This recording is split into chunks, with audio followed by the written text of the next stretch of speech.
So that just happened. Hey guys, Kyle, the Death Knight of Anime here, bringing you my review for My Hero Academia, chapter 266. And yeah, for all intents and purposes, if if if everything is alluding to what I think it is, Twice is dead.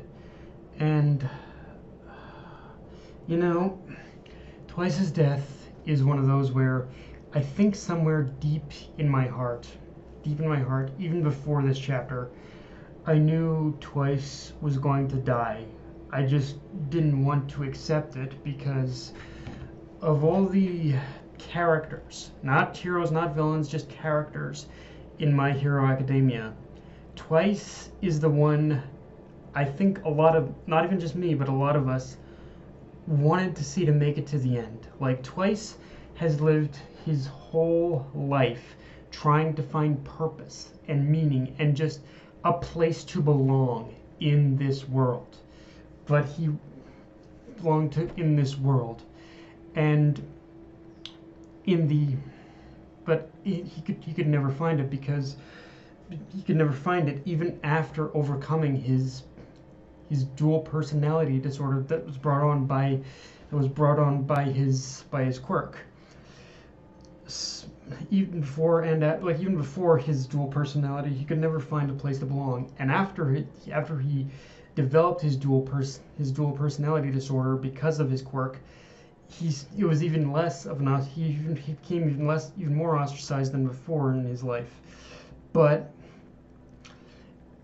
so inevitably he was just trying to find purpose, trying to find meaning. But even after overcoming he still felt like there was very few places where he belonged, and the League of Villains was his only family, the only place where he felt he really ever belonged. So because of that, he didn't want to be seen as, he didn't want to be abandoned. He didn't want the only place he saw as his family be the ones to basically abandon him again. And it's ironic how, despite him so much worrying so much about that, in the end, in his final moments of saving his family, that didn't happen whatsoever. He had nothing to worry about. He died. He died a hero. He died protecting the ones he cared about most of all. And he died protecting the ones he cared about most of all. He didn't, in the end, he had nothing to worry about. And it's his death in itself, like, again, it's one of those where because of his, and it's one of those where his death is one of those where it's both tragic but euphoric. It's tragic because, again, we didn't want to see him to die. We wanted to see him find his place in society, but at the same time, we wanted just to see him make it all the way to the end of the story.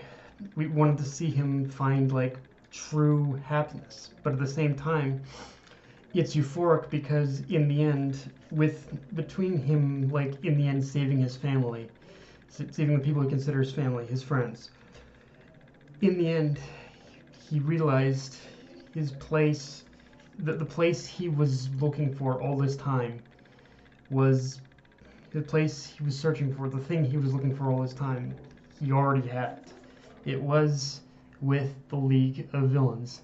And the even more twisted part, and honestly the most frustrating part about Twice's death in so many ways, is that it's going to go completely, Twice's death and him saving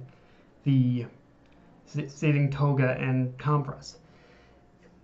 It's either going to go completely unnoticed, or it's just going to be brushed off as a villain saving more villains. Yes, that's what it's going to be. Like, this is such a completely fucked up situation, to the point where, yeah, he died. I'm very much reminded of that saying from The Dark Knight: you either live Either die a hero or live long enough to see yourself become the villain. Twice died a hero. That's just fact. He died a hero. Whereas the heroes themselves, they're living, whether they realize it or not, they're living as what they're doing. They're doing is could be conceived as villainous. Like, they're not caring about what's happened. They're only focused on like securing the villains, securing the villains, like locking them up, whatever else.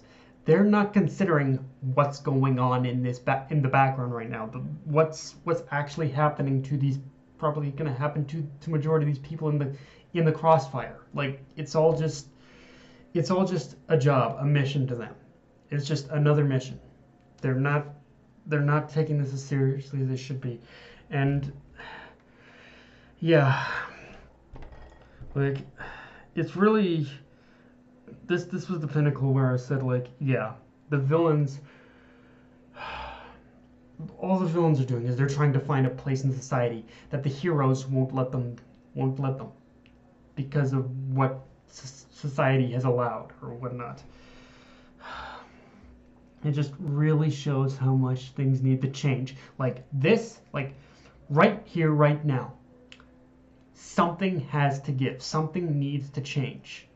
Because if not, then yeah, the world is fucked. Like, beyond fucked, honestly, if things don't change from here. Now, with that said, I suppose, let's talk about, with that said, the one thing I have to mention briefly is that with the going back to the fight of Hawks versus Dabi, we pretty much see that Dabi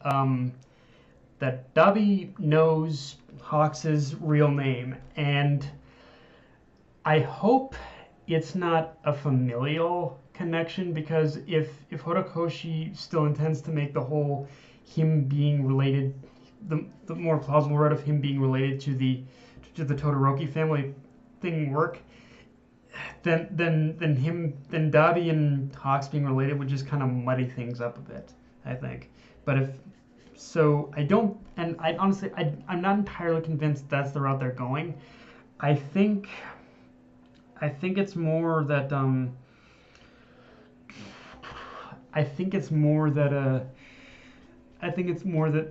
that he just probably knows that he knows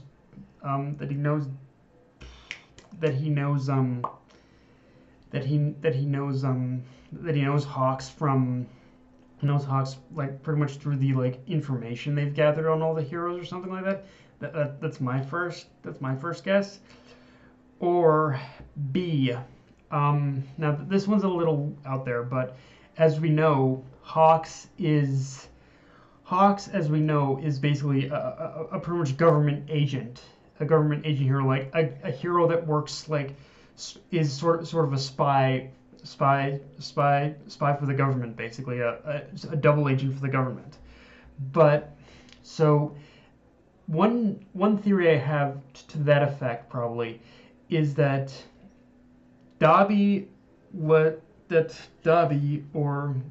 who's supposedly Todoroki's brother, after his death, Dabi himself was probably experimented on by the government, which is the reason for all of his scars and all that, and all of what he's done. And that's probably how he knows Hawks, because Hawks was again being raised as a spy at the time or something like that. But that's one I'm still kind of working out a theory. That's one I'm still kind of curious on. That's my best theory about the case on it, but I don't know if that's actually the case. And yeah, as far as Hawks himself goes, yeah, I think it's pretty much clear that Hawks is is still going to die, but the way but with him but the way they delayed it, it very much it's funny because Horikoshi I think has definitely gone on record as saying that one of the biggest inspirations for My Hero Academia was a combination of like superheroes and Star Wars, and I think the reason why his death was a little bit delayed right now is because I think Horikoshi is planning in order to have, if Hawks is still going to die, it is more than likely going to happen in front of Tokoyami and Endeavor. And if that is, and that in itself would be like the perfect mirror to basically how Obi-Wan died in front of Luke. Like it's like the perfect mirror to that. So, which yeah, that with so yeah, I think that's probably how it's gonna go. And but yeah, aside from that, like Twice. Again, Twice was someone who he really didn't need to die. He shouldn't have died. He deserved it's funny, he deserved to live through this. He deserved to live to know what society would become for both heroes and villains. But in the end, but in the end, I suppose the more important thing is he still found the place where he belonged through all of his trials, everything he's been through, his fear of never being able to know who he was, but eventually finding out who he was and who he eventually became. It's like, rest in peace, Twice. Your legacy will honestly live on in our hearts. But yeah, guys, that's all I got for this review. If you enjoyed the video, like, comment, subscribe, follow me on Twitter, Facebook, and Crunchyroll. Dead Knight of Anime, signing off. Later, guys.